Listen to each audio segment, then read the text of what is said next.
नमस्कार, आप देख रहे हैं फर्स्ट छत्तीसगढ़ न्यूज और मैं आपके साथ तिया चौहान। राजनांदगांव के मोहड़ गोलीकांड को लेकर सियासी बयानबाजी तेज हो गई है। प्रदेश कांग्रेस अध्यक्ष दीपक बैज आज खुद घटनास्थल पर पहुंचे और न सिर्फ पीड़ितों से मुलाकात की बल्कि प्रदेश सरकार पर जमकर निशाना साधा। बैज ने सीधे तौर पर राज्य में जंगल राज की स्थिति बताते हुए कहा कि माफिया राज चल रहा है और सरकार निकम्मी हो चुकी है।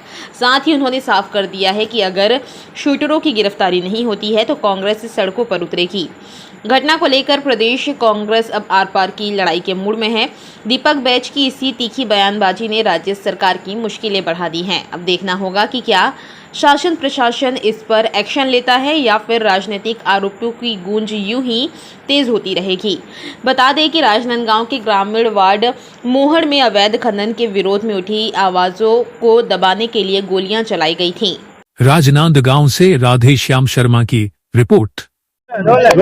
आज अवैध रेत उत्खनन में जहाँ पे गोली चली स्थल को आज हम लोग उस जगह आए हैं जहां राजनांदगांव के मोहड़ में पिछले 11 तारीख को रेत के अवैध उत्खनन हो रही थी और ग्रामीणों ने, गांव वालों ने रोकने का प्रयास किया तो उनके ऊपर गोलियां चलाई।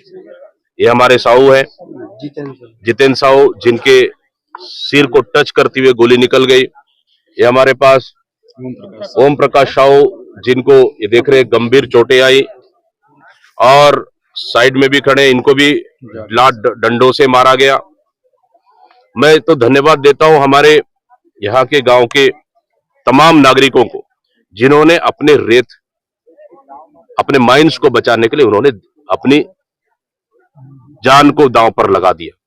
लेकिन सवाल सबसे बड़ा है कि कौन है वो रेत माफिया, कहां से आए थे, उनके पास हथियार कैसे आया, ये सबसे बड़ा सवाल है। गाड़ी नंबर स्पष्ट है, उसके बाद आज तक कार्रवाई नहीं। 3 महीने से जो गोली चलाने वाले शूटर यहां राजनांदगांव में 3 महीने से किराए के मकान में लेकर यहां रह रहे हैं। शासन प्रशासन को पता नहीं, गाड़ी नंबर स्पष्ट है, अभी तक गिरफ्तारी क्यों नहीं?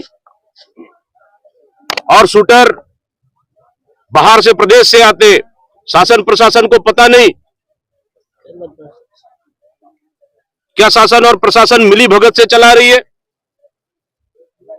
क्या उसी का नतीजा है? अगर इसके सिर में गोली लगती तो कौन होता जिम्मेदार? इसको गोली लगती तो कौन जिम्मेदार होता? ये सबसे बड़ा सवाल है। कौन है संजय सिंह, कहां से आए थे और कहां है 10-12 शूटर्स? अभी तक गिरफ्तार क्यों नहीं हुए? यह सबसे बड़ा सवाल है। बलरामपुर में सिपाही की हत्या कर दी जाती है, आज धमतरी में चाकू चला है, बस्तर में पत्रकार को जेल भेज दिया जाता है सिर्फ रेत के खबर चलाने से। गरियाबंद में पत्रकार के ऊपर हमला, बलौदा बाजार में खंबे से बांधकर पीटा जाता है। क्या यही है सुशासन?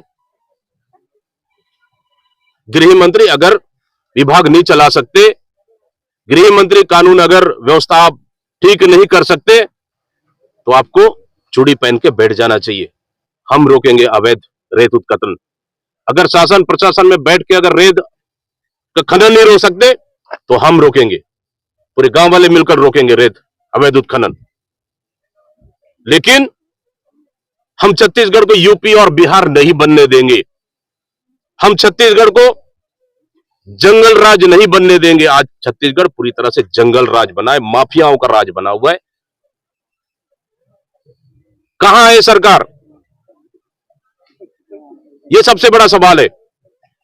अभी तक जांच 8 दिन से अधिक हो गया है, मेन सरगना क्यों नहीं पकड़ा है? खुली चुनौती है, अगर 8 दिन के अंदर में अगर नहीं पकड़ा है तो कांग्रेस पार्टी बड़ी आंदोलन करने को मजबूर होगी राजनांदगांव में। इसलिए हम, और जो भी जिम्मेदार प्रशासन के अधिकारियां हैं, मिली भगत है, उन पे भी जांच कर बड़ी से बड़ी कार्रवाई होना चाहिए, ताकि भविष्य में किसी ग्रामीणों के ऊपर गोली न चले। इसलिए जांच करे, और जो भी जिम्मेदार लोग हैं उसकी तत्काल गिरफ्तारी होनी चाहिए। अध्यक्ष जी, पूरे प्रदेश में जिस तरीके से अवैध उत्खनन हो रहा है, कहीं गोली चल रही है, कहीं पिटाई हो रही है, इस पर आप क्या कहना चाहेंगे? क्या स्थिति है? मैं उसी चीज को कहना चाह रहा हूं, प्रदेश में कानून व्यवस्था की नाम की चीज नहीं है। प्रदेश में पूरी सरकार खुली छूट देख रखी है। भारतीय जनता पार्टी के नेता खुलेआम हमारे रेत माइंस को लूटने का काम कर रहे हैं। उसी का नतीजा है कि शासन प्रशासन मजबूर है कार्रवाई करने में, या कहीं इन्वॉल्व है, शामिल है कहीं रेत उत्खनन में, तो कहीं मजबूर है कि कार्रवाई नहीं कर पा रहे। इसका जिम्मेदार सरकार है। इसलिए तो मैं कह रहा हूं कि पूरे प्रदेश में पूरी किसी का जान लेने से पीछे नहीं हट रहे। मतलब रेत माफिया चरम पर, इसको संरक्षण दे कौन रहा है? इसका संरक्षण पूरी तरह से सरकार दे रहा है संरक्षण। इसलिए तो मैं कह रहा हूं कि पूरी तरह से प्रदेश में जंगल राज चल रहा है।